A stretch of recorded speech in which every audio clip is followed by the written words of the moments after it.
فرقہ ہی فرقہ رہ گئی. یہ تو حدیث بھی بہت عرصے کے بعد زندہ ہوئی ہے، اس سے تعلق جو ہے بہت عرصے کے بعد قائم ہوا ہے، ورنہ فرقہ ہی فرقہ. کچھ اسباب اور بھی تھے. قرآن کی تعلیمات کے بعض پہلو اصحاب اقتدار کو پسند نہیں تھے. باقاعدہ بھی کوشش ہوئی کہ اس کو پیچھے ہی رکھا جائے، بس پڑھ لیا کرو، ثواب حاصل کر لیا کرو، پڑھ کر سمجھنے لگو گے تو ہماری شامت آ جائے گی. جیسے حضرت ابو ہریرہ نے کہا تھا رضی اللہ تعالی عنہ، اور ابھی تو یہ دور جو ہے صحابہ کا دور چل رہا ہے. ابو ہریرہ صحابی ہیں لیکن حکومت تو بنو امیہ کی ہے نا. اب وہ خلافت راشدہ تو ختم ہو گئی نا. اس حکومت میں تو حادثہ فاجعہ کربلا کا بھی ہو چکا ہے، واقعہ حرہ ہو چکا ہے. مدینے کی جان اور عصمتیں حلال کر دی گئی 3 دن کے لیے، جس طرح چاہو لوٹو. لوٹنے والے بھی مسلمان تھے، کلمہ گو تھے. یہ مدینے کے اندر بغاوت کے جراثیم ہیں، کچل دو. جو کچھ ایسٹ پاکستان میں مسلمان فوج نے کیا تھا، جو کچھ کشمیر میں ہندو فوج کر رہی ہے، وہ اس وقت مسلمانوں نے، نام نہاد مسلمانوں نے مدینے کے رہنے والوں کے ساتھ کیا. اب ان حالات میں قرآن کی اصل تعلیم کھول کر تو اپنی گردن ہی کٹوانی ہوگی نا. لہذا بخاری کی روایت ہے حضرت ابو ہریرہ کی کہ مجھے میرے حبیب سے، محمد الرسول اللہ سے علم کے 2 برتن ملے ہیں. ایک برتن میں سے تو میں خوب بانٹ رہا ہوں، تقسیم کر رہا ہوں. طہارت کے مسائل، وضو کے مسائل، نماز کے مسائل، روزے کے مسائل، حج کے مسائل، عمرے کے مسائل. اس سے کسی حکومت کو اندیشہ نہیں، خطرہ نہیں، خوب بیان کرو. لیکن ایک دوسرا برتن جو ہے اس کا منہ بھی کھول دوں تو یہ گردن اڑا دی جائے گی. انہوں نے الفاظ بھی نہیں کہے، بس اشارہ کیا، پھر یہ ہو جائے گا. کیوں؟ حکمران کیسے ہونے چاہیے، مسلمانوں کے قائدین کیسے ہونے چاہیے، ان کی صفات کیا ہونی چاہیے، بیت المال کی کیا حرمت ہے، کیا اسے ذاتی عیاشیوں پہ صرف کیا جا سکتا ہے. یہ باتیں اگر ہم نے بیان کرنی شروع کر دیں، ذرا بیان کیجئے تو سعودی عرب میں بیان کریں گے تو گردن اڑ جائے گی. وہ تو آج بھی ہمارے سامنے نگاہ موجود ہے نا، نگاہوں کے سامنے. تو قرآن کچھ تو خود بخود پیچھے اور کچھ پیچھے کر دیا گیا. اب وقت کا مجھے احساس ہے، ورنہ میں واقعہ آپ کو سناتا. یہاں تک ہوا ہے شاہ جہان کے دربار میں عیسائیوں کا اور مسلمان علماء، درباری علماء کا مناظرہ ہوا، پادریوں کا. اب ظاہر بات ہے کہ جو درباری عالم ہے وہ کوئی عام آدمی تو نہیں ہے، وہ تو رفتہ رفتہ ترقی کر کے بہت بڑی مشکل سے کوئی دربار میں پہنچتا تھا. کوئی ایرا غیرہ نتھو خیرہ، کوئی ابھی جس نے پاس کیا سند لیے وہ تو نہیں پہنچ جائے. ان چوٹی کے علماء کا حال یہ تھا ہندوستان میں کہ ایک پادری نے ایک آیت قرآن کی پڑھی اور اس سے کوئی دلیل جو ہے قائم کرنی چاہیے اپنے حق میں. تمام علماء نے کہا یہ قرآن میں نہیں ہے آیت، یہ نہیں ہے، تم جھوٹ بول رہے ہو. انہوں نے کہا منگاؤ قرآن. قرآن کھول کر دکھایا، دیکھو یہ آیت ہے. یہ واقعات ہیں، بڑے تلخ واقعات. بہرحال یہ سمجھ لیجئے کہ قرآن حکیم سے امت کا جو بعد ہو گیا تقریباً 1000 سال میں، کہ یہاں تک نوبت پہنچ گئی، نوبت بہیں جا رسید. قرآن تو کام میں آتا ہے، فرنٹیئر میل کی سپیڈ سے قرآن پڑھو. اجی وہاں تو 20 منٹ میں تراویح ہو جاتی ہے، وہاں چلو بھاگ کر. یہ قرآن کے ساتھ حشر ہے جو ہم کر رہے ہیں. تو اس حوالے سے لیکن اب وہ دوسرے 1000 سال میں اس امت مسلمہ کا قرآن سے تجدید، تعلق کی تجدید کا عمل شروع ہوا ہے ہندوستان میں. شاہ ولی اللہ دہلوی، میری پوری کتاب اس موضوع پر موجود ہے، دعوت رجوع الی القرآن. رجوع الی القرآن، قرآن کی طرف رجوع کرنے کا عمل کب شروع ہوا، کیسے شروع ہوا، کیسے قرآن پس منظر میں گیا. وہ سارا فنومینا میں نے دعوت رجوع الی القرآن کا منظر اور پس منظر، دلائل اور حقائق اور شواہد کے ساتھ اس کتاب میں بیان کیا ہے. اس کا عمل شروع ہوا کب؟ شاہ ولی اللہ سے، ہندوستان میں. اس وقت تک قرآن مجید کا اردو میں تو کیا ترجمہ ہونا تھا، فارسی میں بھی نہیں تھا. فارسی کورٹ لینگویج تھی. شاہ ولی اللہ پہلا شخص ہے جس نے فارسی میں ترجمہ کیا، اور علماء ان کے خلاف اتنی زبردست شورش کر کے کھڑے ہو گئے گویا کہ کفر کیا انہوں نے، ترجمہ کرتا ہے قرآن کا۔ سرحد سے پٹھان منگوا لیے گئے تھے قتل کرنے کے لیے، مسجد فتح پوری کے باہر کھڑے ہوئے تھے کہ جب نکلے گا یہ ولی اللہ اسے قتل کر دینا۔ لیکن ہوا یہ ہے کہ جب وہ نکلے ہیں تو کچھ ایسی ہیبت ان پر طاری ہوئی ہے، ہیبت حق است این اللہ کی طرف سے، وہ ٹھٹر کے رہ گئے، کسی نے حملہ نہیں کیا، بچ گئے۔ یہ حالت، فارسی میں ترجمہ کیا، ان کے 2 بیٹوں نے اردو میں ترجمہ کیا، ان کے ایک بیٹے نے پہلی اردو میں تفسیر لکھی، شاہ عبدالعزیز دہلوی سب سے بڑے بیٹے تفسیر لکھ رہے، تفسیر عزیزی۔ شاہ عبدالقادر نے اردو میں ترجمہ کیا، با محاورہ اردو۔ شاہ رفیع الدین نے اردو میں ترجمہ کیا، لفظی اردو۔ یہ عمل یہاں سے شروع ہوا بہت زوردار انداز میں، اس کے بعد آگے ذرا اس بات کو پھر میں آگے چلاؤں گا۔ اب میں تفصیل میں نہیں جا سکتا ان چیزوں کی بھی۔ آغاز میں نے بتا دیا شاہ ولی اللہ اور خان وادعش ولی اللہ ہی ان کا خاندان، اس سے ہندوستان میں قرآن کی طرف رجوع، اس کی ایک تحریک شروع ہوئی۔ وہ ہیں 18ویں صدی کے آدمی، 1702 کی پیدائش ہے اور 1762 یا 63 کا انتقال ہے۔ جو جنگ تھی تیسری، پانی پت کی تیسری جنگ، اس کے بعد انتقال ہوا ہے۔ اور وہ جنگ ہوئی بھی تھی کہ انہوں نے بلایا تھا احمد شاہ ابدالی کو کہ مرہٹہ طوفان جو اس وقت ہندوستان میں ہے، ہندوستان میں کوئی مسلمان ایسا نہیں ہے طاقتور، کوئی راجہ یا نواب یا کوئی اور عسکری قوت ایسی نہیں ہے کہ جو اب ان مرہٹوں کا مقابلہ کر سکے، تمہیں آنا چاہیے۔ تب وہ آیا تھا، پانی پت کی تیسری جنگ۔ لیکن جو دعوت رجوع القرآن کا سلسلہ شروع ہوا ہے، اس میں پھر 19ویں صدی میں کیا کام ہوا، اب میں اس تفصیل میں نہیں جا سکتا، جسے شوق ہے میری کتاب پڑھے۔ 20ویں صدی میں یہ کام 2 زبردست آدمیوں نے کھڑا شروع کیا ہے ہندوستان میں، جن میں سے سب سے اہم اقبال۔ میری کتاب ہے علامہ اقبال اور ہم، اس میں نے 4 چیزیں واضح کی ہیں۔ رومی ثانی اقبال ہے۔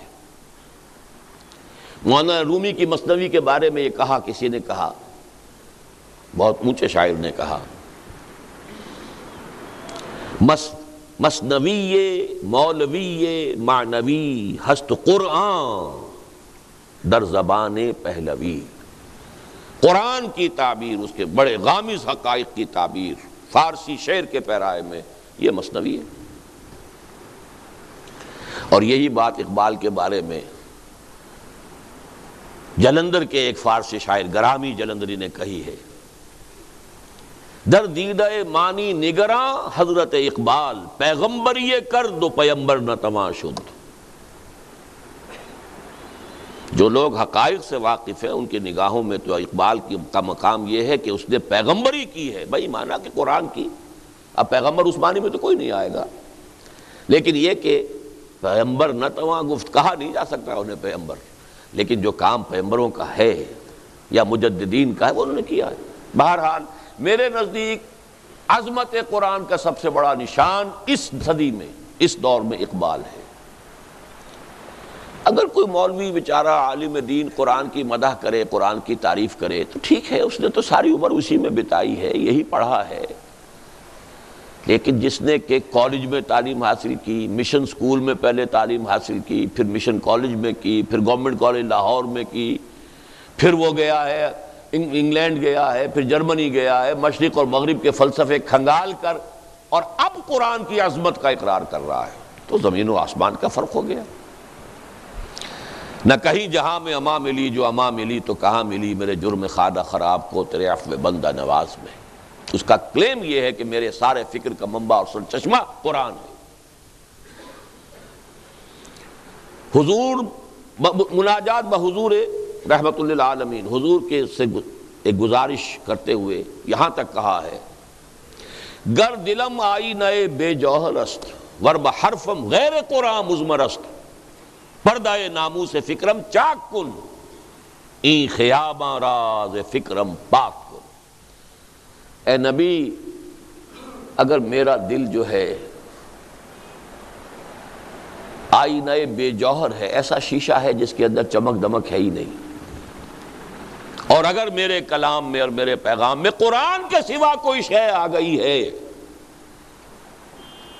تو میرے فکر کے ناموس کا پردہ چاک کر دیجیے۔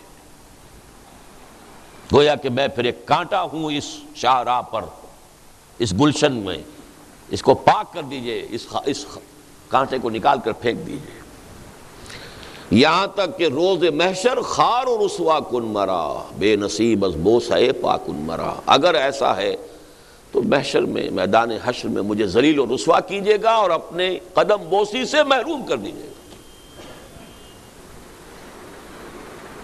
رومی ثانی سب سے بڑا داعی قرآن اس صدی کا اقبال ہے۔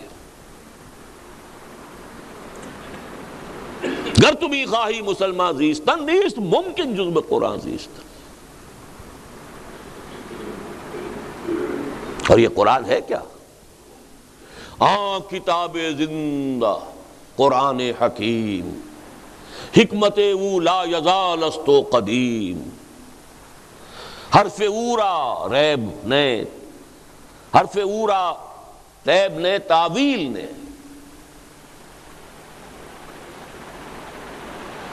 آیت شرمندہ تعویل نے، چو بجا در رفت جاں دیگر شود، جاں چو دیگر شد جہاں دیگر شود۔ مجھے تو کہیں نہیں ملا، 65واں سال مکمل ہو رہا میری عمر کا، مجھے کہیں اور عظمت قرآن کا یہ بیان نہیں ملا، کہیں نہیں ملا۔ اگرچہ داعی قرآن کی حیثیت سے اس صدی کے آغاز میں ابوالکلام آزاد کا نام بھی لیتا ہوں، اس میں کوئی شک نہیں۔ انہوں نے نثر کی کیفیت میں قرآن کی عظمت کا بھی بیان کیا ہے، لیکن اقبال کے آس پاس پہ نہیں پہنچے۔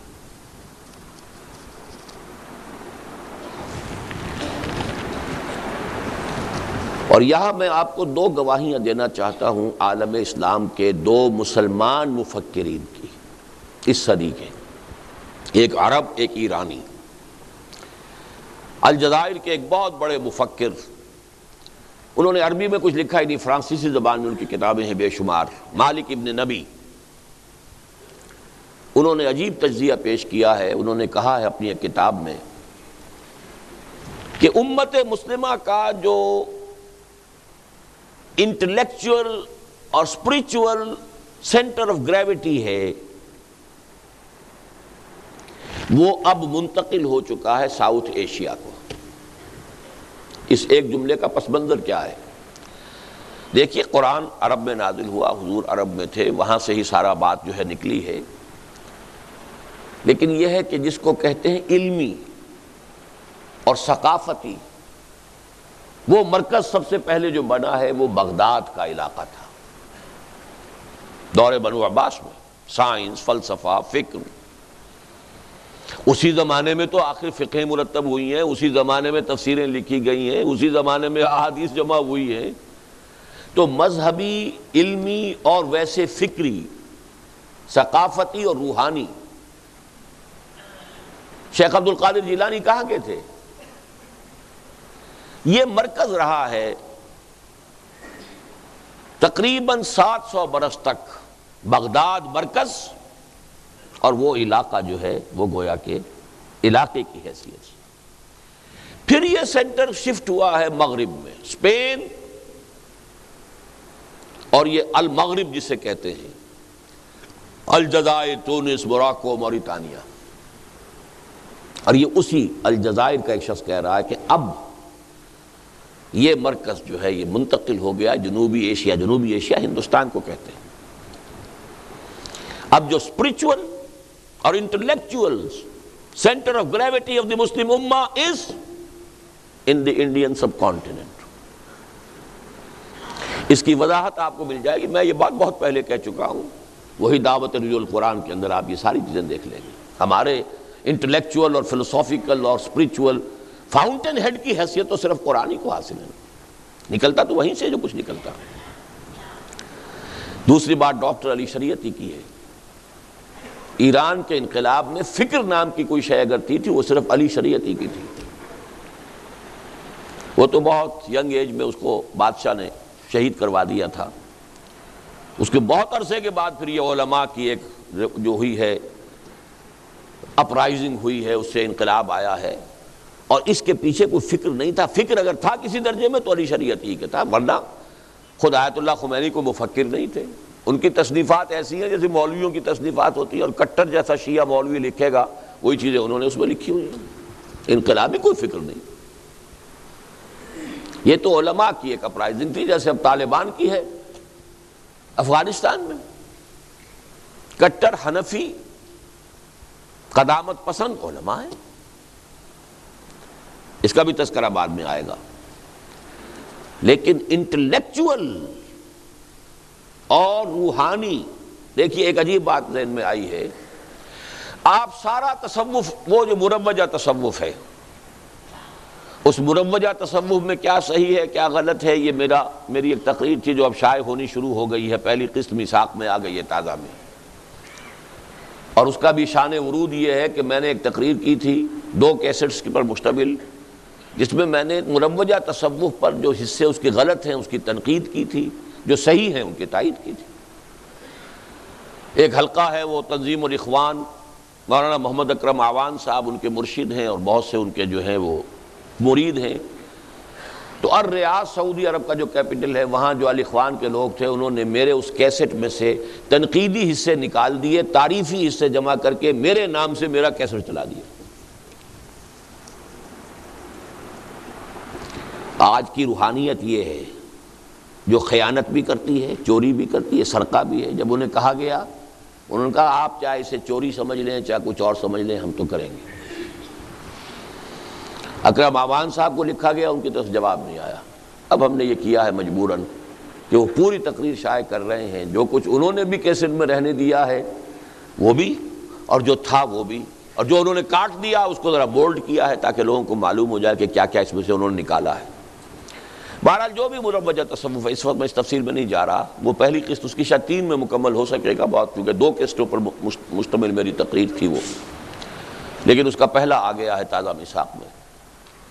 لیکن مروجہ تصوف میں ایک بات آپ کو نظر آئے گی، سارا ہندوستان میں تصوف باہر سے آیا. کہاں سے چلے آ رہے ہیں؟ شیخ علی حجویری کہاں سے چلے آ رہے ہیں؟ معین الدین چشتی کہاں سے آ رہے ہیں؟ لیکن الف ثانی میں الٹی گنگا بہی، سلسلہ نقشبندیہ مجددہ یہاں سے چل کر اور پورے عالم اسلام میں، عالم عرب میں تو نہیں گیا ہے، افغانستان، پورا ترکستان، ترکی تک، پوری بیلٹ، اسی میں تھے امام شامل، اسی میں ہے یہ چچنیا کے مجاہدین. اس لیے کہ یہ تصوف جو ہے یہ بہرحال جتنے بھی چیزیں مروج ہیں ان میں اقرب الی الکتاب والسنہ، اگرچہ اب وہ بھی بہت گڑبڑ ہو چکی ہے. اس کی جو ایک ریلائسنس ہو رہی ہے، امریکہ میں ایک حلقہ بنا ہے نقشبندیہ کا، وہ بہت غلط رخ پر جا رہے ہیں. وہ تو یہ ہے کہ زاغوں کے تصرف میں عقابوں کے نشیمن. لیکن یہ آپ کو معلوم ہونا چاہیے کہ الف ثانی میں ایک سلسلہ تصوف روحانیت کا بھی ہندوستان سے نکل کر پھیلا ہے باہر. پہلے وہ آ رہا تھا باہر سے ہندوستان کی طرف. اسی طرح فکر، اقبال مفکر اعظم صدی ہندوستان کا، پاکستان میں دفن، لاہور میں دفن.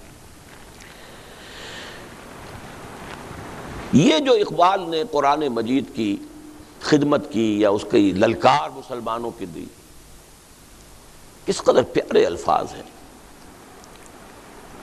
صاحب قرآن و بے ذوق طلب، العجب ثم العجب ثم العجب. قرآن کی حامل قوم ہو اور ایسی سست ہوئی بیٹھی ہو اور ایسی پڑی ہوئی ہو زمین پر، اور ایسے ہی جیسے کہا گیا کہ تم شبنم کی طرح زمین پر پڑے ہوئے ہو اور دشمن تمہیں اپنے پاؤں تلے روند رہے ہیں. اے چو شبنم بر زمیں افتندئی، در بغل داری کتاب زندئی. وہ کتاب زندہ اب بھی موجود ہے تمہارے پاس، لیکن تم نے اسے اٹھا کر رکھ دیا ہے جز دانوں میں بند کر کے. پڑھتے ہو تو حصول ثواب اور ایصال ثواب اللہ اللہ خیر صلی اللہ. بآیات اشترا کار جزی نیست کہ از یاسین او آساں بمیری. عالم نزا کی سختیوں کو ہلکا کرنے کے لیے یاسین سنا دو بس. اے کہ کہ می نازی بقرآن عظیم تا کجا در حجرہا باسی مقیم. اے قرآن کی حامل قوم، کب تک حجروں کے اندر بیٹھے رہو گے؟ در جہاں اسرار دیرا فاش کن، نقطہ شرع مبینہ فاش کن. پوری دنیا میں دین کے اسرار کو عام کرو، اور دین متین اور شرع متین کے جو اصل نکات ہیں، جو اصل حقیقت ہے، جس کے بنا پر یہ رحمت للعالمین، اللہ حضور کی رحمت للعالمین کا سب سے بڑا مظہر ہے، اسے عام کرو. نکل کر خانقاہوں سے ادا کر رسم شبگیری. یہ ساری للکاریں آپ نے سنی، کسی اور کے ہاں سنی؟ قرآن کے حوالے سے کہہ رہا ہوں. باقی کسی اور حوالے سے کوئی قومی مسئلہ ہے، کوئی سیاسی مسئلہ ہے، پاکستان کا مطلب کیا، لا الہ الا اللہ، یہ چیزیں اور ہیں. قرآن کو مرکز بنا کر، محور بنا کر، جو حضور کی دعوت اور تحریک کا مرکز و محور تھا، یتلو علیہم آیاتہ ویزکیہم ویعلمہم الکتاب والحکمہ، یہ بیسک میتھوڈالوجی تھی جو قرآن کے گرد گھوم رہی ہے. اس کی طرف دعوت دینے والا اقبال. اب اسی کو میں آگے لا رہا ہوں. وہی عمل ہے جو علامہ اقبال کے ایک ادنا اور ناچیز عقیدت مند بھی کہہ لیجئے، خوشہ چین بھی کہہ لیجئے، میں اپنا مقام اس سے زیادہ نہیں سمجھتا. اللہ نے اس کو توفیق دی. عوامی درس قرآن سن 65 سے جو میں نے شروع کیا ہے اپنا مشن لاہور میں، 2 تقریریں مسلمانوں پر قرآن مجید کے حقوق کے نام سے، ایک تحریر اسلام کی نشت ثانیہ کرنے کا اصل کام کے عنوان سے، سن 67 یہاں سے کام شروع ہوا ہے. عوامی درس قرآن، نہ کسی فرقے سے تعلق، نہ سیاست سے تعلق، قرآن کا درس. اور 500 ہی نہیں، 700 آدمی جمع ہوتا رہا مسجد شہداء لاہور میں. ایک مرتبہ ایک کتاب تقسیم کی گئی تھی، تب گنتی ہو گئی کہ 700 نسخے لگے ہیں. پھر یہ کہ مرکزی انجمن خدام القرآن اور پھر اس کی شاخیں، انجمن خدام القرآن سندھ، انجمن خدام القرآن پنجاب، انجمن خدام القرآن فیصل آباد، انجمن خدام القرآن کوئٹہ، انجمن خدام القرآن پشاور، انجمن خدام القرآن اسلام آباد، society of the servants of Quran Chicago, society of the servants of Quran Toronto, بنتے رہے. پھر ان کے بطن سے اکیڈمیوں کا وجود ہوا، قرآن اکیڈمی لاہور، قرآن اکیڈمی کراچی، قرآن اکیڈمی ملتان، چوتھی جو ہے فیصل آباد میں بننے والی ہے. اس سے آگے قرآن کالج لاہور میں، قرآن کالج یہاں. یہ سب کیا ہے؟ یہ کسی تدبیر کا حصہ ہے. توفیق تو اللہ بندوں کو دیتا ہے، اپنی تدبیر امر بندوں کے ذریعے سے کراتا ہے. پوری تدبیر امر تو وہ ہے جو ہو رہی ہے. اور اس کی جو موسٹ ریسنٹ شکل ہے، جو 15 سال سے تقریباً شروع کی، کوئی شخص یقین نہیں کر سکتا تھا کہ لوگ تراویح کے لیے 5-5 6-6 گھنٹے بھی جاگ سکتے ہیں. جب میں نے شروع کیا ہے تو ایک ہلا گلا ہو گیا. کچھ کم ہمت لوگوں نے اس کا مذاق اڑایا، کچھ نے کہا یہ بدعت ہے، کچھ نے کہا یہ ہے. اور کوئی میں بھی نہیں سمجھتا تھا کہ اتنے لوگ. اور آج پاکستان میں کم سے کم 50 مقامات پر اس کی فہرست بھی دے دی گئی ہے میثاق میں، بالمشافہ بھی، جیسے کہ یہاں ہو رہا ہے رات کو دورہ ترجمہ قرآن. انجینئر ہے، کو مولوی کی تعلیم حاصل کر کے تو نہیں آئے. اللہ کے فضل و کرم سے کم 50 ایسے نوجوان تیار ہو چکے ہیں. یہ بات معمولی نہیں ہے.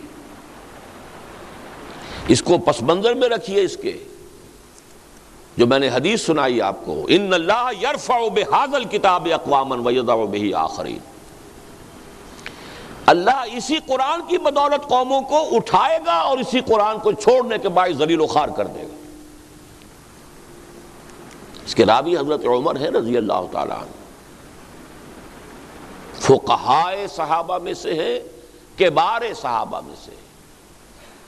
امت کی صرف ایک شخصیت سے نیچے ہیں، ابو بکر کے بعد نمبر 2. اس کی روایت ہے کہ حضور نے فرمایا ان اللہ یرفع بہذا الکتاب اقواما ویضع بہ آخرین. یہ جو قرآن کا ہم ہمہ ہے، ولولہ ہے، یہ جو جوش و خروش ہے، یہ جو ہو رہا ہے درس قرآن، یہاں تاج محل میں جب ہوتا رہا ہے 2-2.5 ہزار آدمی ایک وقت کے اندر ہوتا تھا. جو میں نے جا کر دیا تھا درس ابو ظبی میں، اس کے شکار وہ بیٹھے ہوئے کونے میں سید نسیم الدین صاحب، انہوں نے وہ منظر دیکھا ہے، اور بھی بہت سے لوگوں نے دیکھا ہوگا. 7 دن جو درس ہوا ہے وہاں پر، جو درس جا کر دے کر آیا ہوں حیدرآباد دکن میں، کم سے کم 15,000 آدمی، 10,000 مرد، 5,000 برقع پوش عورتیں ہوتی تھی مسجد مکہ میں، مکہ مسجد حیدرآباد دکن میں. پوری دنیا میں لے کر پھرا، دشت میں کوہ میں لے کر تیرا پیغام پھرے. شکاگو میں تربیت گاہ ہو رہی ہے، پورے قرآن مجید کا دورہ ترجمہ قرآن ہو رہا ہے، اگرچہ آدھا کر سکا تھا، پورا نہیں ہو سکا تھا. باقی جو ہے آدھا کرنے کے لیے گیا تھا، لیکن صحت نے جواب دے دیا، میں واپس آنے پہ مجبور ہو گیا. وہ ایک علیحدہ مسئلہ ہے، میں اس میں کوئی وقت ضائع نہیں کرنا چاہتا. تو یہ جو ہے قرآن مجید کا کام. اور جن 2 آدمیوں کا میں نے نام لیا تھا جن کو داعی قرآن کی حیثیت سے اللہ نے کھڑا کیا، ان دونوں نے ایک اٹیمپٹ کی اور دونوں اٹیمپٹس ناکام ہو گئیں.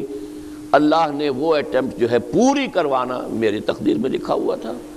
تقدیر تو اس کی ہے. علامہ اقبال نے بنوایا دارالاسلام، ایک ایسا ادارہ جس میں گریجویٹس کو رکھا جائے اور انہیں قرآن پڑھایا جائے. اور ان کا گمان یہ تھا، شاید غلط ہو، کہ ہندوستان میں کوئی ایسا عالم دین اس وقت موجود نہیں ہے جو ان انگریز، اور وہ انگریز اس زمانے کے انگریزی تعلیم یافتہ گریجویٹس، اس آج کا گریجویٹ نہیں جس کو اس وقت تو میٹرک کیا مڈل کے برابر کا ہوتا، آج کا گریجویٹ کوئی حیثیت ہی نہیں اس کی. گریجویٹس اس زمانے کے 30s کے زمانے کے گریجویٹس، ان کو جن کے دماغوں میں کیا کیا خناس بھر دیے گئے ہیں، اور ان کو قرآن پڑھانا کو آسان کام. قدم قدم پر سوال کریں گے، قدم قدم پر اعتراض کریں گے. تو کوئی ایسا شخص چاہیے جو روشن دماغ ہو، جدید اور قدیم پر نظر ہو، مغربی فکر و فلسفے پر بھی نظر ہو، عربی زبان کے گہرا علم ہو. تو ہندوستان میں کوئی نظر نہیں آیا تو ایک درخواست بھجوائی الازہر یونیورسٹی کہ ہمیں کوئی ایسا عالم دیجئے جو گریجویٹس کو قرآن پڑھا کر انہیں مطمئن کر سکے. وہاں سے بھی معذرت آ گئی کہ ایسا کوئی آدمی ہمارے پاس بھی موجود نہیں. لہذا وہ عمارتیں بن گئی تھی دارالاسلام کی. وہ بس پھر اس کے بعد یہ کہ مولانا مودودی وہاں چلے گئے، جماعت اسلامی کا مرکز وہاں رہا. یہ اپنا ایک مفید کام تو ہوا، اس میں ایک وقف قائم ہو گیا تھا، لیکن یہ کہ وہ اسکیم نہیں چل سکی. اسی اسکیم کو ابوالکلام آزاد نے شروع کیا تھا ان سے بہت پہلے. کلکتہ میں دارالارشاد، قرآن کے مبلغین اور داعی پیدا کیے جائیں جو قرآن کو پوری طرح سمجھ چکے ہیں اور پھر اس کو پہنچائیں. وہاں چونکہ مولانا آزاد وہ تحریک آزادی کے اندر کود پڑے، پھر قید و بند ہے، آج بھی قید، وہ سارا کا سارا ادارہ شروع ہوا اور لیکن ختم ہو گیا. علامہ اقبال کا خواب تو شرمندہ تعبیر ہوا ہی نہیں. انہوں نے بنایا تھا دارالارشاد. وہ دونوں چیزیں آپ کو اس کتابچے میں، مسلمانوں پر قرآن مجید کے حقوق نامی کتابچے میں پیچھے ان کی کچھ وضاحت مل جائے گی. لیکن یہ کہ اللہ تعالیٰ نے قرآن اکیڈمی کے عنوان سے وہی ادارہ، وہی فکر، گریجویٹس کو ہم نے رکھا ہے، ایم ایز کو بلایا ہے، عربی بنیادی پڑھائی ہے، قرآن پڑھایا ہے، فیلوشپ سکیم شروع کی تھی. اب 1 سالہ کورس ہے جس میں امریکہ سے لوگ آ رہے ہیں، شامل ہوتے ہیں، پڑھتے ہیں، جاتے ہیں، مطمئن ہو کر جاتے ہیں. الحمدللہ ثم الحمدللہ. یہ سارا جو میں عرض کر رہا ہوں، ہم ہما، غلغلہ، ولولہ، یہ کوئی ایسا تو نہیں ہے. قرآن ایسی کوئی بیکار اور حقیر چیز تو نہیں ہے کہ قرآن مجید کا یہ ذوق و شوق ہو اور پھر کوئی نتیجہ نہ نکلے. البتہ یہ کہ وقت لگتا ہے، اپس اینڈ ڈاؤنز آتے ہیں. حضور کی محنت 10 برس کی تھی تو بمشکل 125 آدمی آئے تھے سن 10 نبوی میں. اس کے بعد ایک طوفان آ گیا. یہ ہوتا ہے. غزوہ احد کے وقت محسوس ہوتا تھا کہ گئے، ساری دھاک جو غزوہ بدر کی بیٹھی تھی ختم ہو گئی. لہذا چڑھ کر آ گئے 12,000 کا لشکر چاروں طرف سے. گویا کہ اب آخری جو ہے ختم کرو اس چراغ کو، بجھا دو. لیکن نتیجہ کیا نکلا؟ تو اپس اینڈ ڈاؤنس تو آتے رہتے ہیں، اس کی فکر نہ کیجیے. لیکن اس وقت see through the history, the historical process, 1000 برس کی اس منصوبہ بندی میں، الف ثانی میں جنوبی ایشیا اور یہ بر عظیم پاک و ہند کروشل اس کی حیثیت ہے. شیخ احمد سرہندی، عبدالحق محدث دہلوی، شاہ ولی اللہ دہلوی، سید احمد بریلوی، علامہ اقبال، شیخ الہند، مولانا مودودی، مولانا الیاس رحمہم اللہ، ان کے برابر کی کوئی شخصیت پورے عالم اسلام میں آپ کو نظر نہیں ہے، اپنے اپنے میدان میں. اور اس کام کو اللہ کے فضل و کرم سے 32 برس ہو گئے اب مجھے کہ میں نے اس میں اپنا بیشتر اور بہتر وقت لگایا ہے. نتائج نکلیں گے. اس سے آگے بڑھ کر وہ کام جس کا خواب علامہ اقبال نے آخری عمر کے سال میں دیکھا 35-36 میں، وہ بھی ان کی زندگی میں اس کا آغاز نہیں ہو سکا. یہ حال ہی میں یہ راز فاش ہوا ہے. ڈاکٹر برہان احمد فاروقی نے، مرحوم ہیں اب، اللہ تعالیٰ ان کی مغفرت فرمائے، زندگی کے آخری ایام میں جو ایک بہت بڑا قرض ادا کر دیا ملت اسلامیہ پاکستان کا، کہ اپنی وہ کتاب لکھ دی جس میں وہ پورا راز جو اب تک سربستہ تھا، مجھے معلوم نہیں، تو ایک عام آدمی کو کیسے معلوم ہوگا جس کا اقبال کا کوئی مطالعہ ہی نہیں. مجھے بھی معلوم نہیں تھا کہ آخری دنوں میں ایک جماعت بنانا چاہتے تھے بیعت کی بنیاد پر، خالص دینی جماعت، امارت کی بنیاد پر، جمہوری نہیں. گویا کہ ان کا فکر یہ تھا کہ ایک ہے پولیٹیکل پروسیس، وہ چلنا چاہیے، وہ چل رہا ہے، مسلم لیگ کر رہی ہے اس کو، لیکن یہ قومی سیاسی تحریک کے ذریعے سے اسلام نہیں آ سکتا. جو بات مولانا مودودی نے کہی وہ 100% صحیح کہی. اسلامی حکومت کیسے قائم ہوتی ہے؟ چھوٹا سا پمفلیٹ اگر مل جائے تو پڑھیے. قومی سیاسی تحریک سے قومی ریاست تو قائم ہو سکتی ہے. اگر بیج جو کا ہے تو جو ہی پیدا ہوگا، گندم کیسے ہو جائے گی؟ گندم از گندم میں رویت، جو سے جو. تو قومی سیاسی تحریک سے قومی ریاست وجود میں آ سکتی ہے، اسلامی ریاست اور خلافت وجود میں نہیں آ سکتی. اس کے لیے کسی اور طرح کی جماعت چاہیے. امارت والی جماعت، جمہوری نہیں. بیعت والی جماعت، دستوری نہیں. اور اس میں وہ شامل ہوں جو پہلے خود عہد کریں اسلام کی پابندی کا. افسوس کہ جو برٹش گورنمنٹ نے ان پر کچھ لوگوں کو مامور کیا ہوا تھا، پہرے بٹھا رکھے تھے ان کے اوپر کہ کوئی موو نہ کرے یہ شخص. اقبال کے نفس سے ہے لالے کی آگ تیز، ایسے غزل سرا کو چمن سے نکال دو. چمن سے نہ نکالو تو اس کے گرد ایسے پہرے بٹھا دو. وہ کامیاب نہیں ہو سکی اسکیم. لیکن یہ ہے 35, 36 کی 38 میں انتقال ہو گیا. اس اسکیم کو میں سمجھتا ہوں مولانا مودودی نے چلایا. علامہ اقبال کے انتقال کے 3 سال بعد جماعت اسلامی قائم کی 41 میں. وہ انہی اصولوں پر تھی، سوائے اس کے کہ بیعت اختیار نہیں کی انہوں نے. زمانے کے دباؤ سے مروب ہو گئے کہ یہ بیعت، لوگ ہنسیں گے یہ اس زمانے میں کہ اکبر نام لیتا ہے خدا کا. اس زمانے میں یہ بیعت کا نام نہیں، لیکن یہ کہ جماعت دستوری بنائی، لیکن اقامت دین کی جد و جہد، حکومت الہیہ کے قیام کے لیے. شرط وہی کہ وہ آئیں اس میں جو پہلے اپنی معاش کو اور معاشرت کو پاک کریں.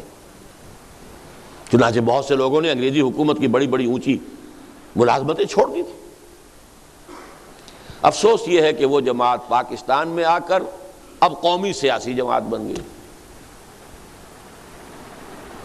لیکن اس کو پھر دوبارہ زندہ کرنے والا بھی اقبال کا وہی عقیدت مند ادنا اور ناچیز تنظیم اسلامی بیعت کی بنیاد، ہدف اقامت دین یا اسلامی انقلاب. اور ریسنٹلی اس کے ہدف کے لیے ہم نے اقامت دین سمجھانا پڑتا ہے. اس کے معنی کیا ہیں؟ دین کو کھڑا کرو کیا معنی بھائی؟ دین کو قائم کرو کیا معنی؟ لیکن عام آدمی کی سمجھ میں بہتر طور پہ آ جاتا ہے نظام خلافت کا قیام. تو تحریک خلافت کا عنوان اختیار کیا. یہ ہے در حقیقت جو قرآن کا پاکستان سے تعلق ہے۔ کہیں دنیا میں مجھے بتا دیجئے سوائے پاکستان کے کہیں تراویح کے ساتھ دورہ ترجمہ قرآن کا کوئی امکان ہے؟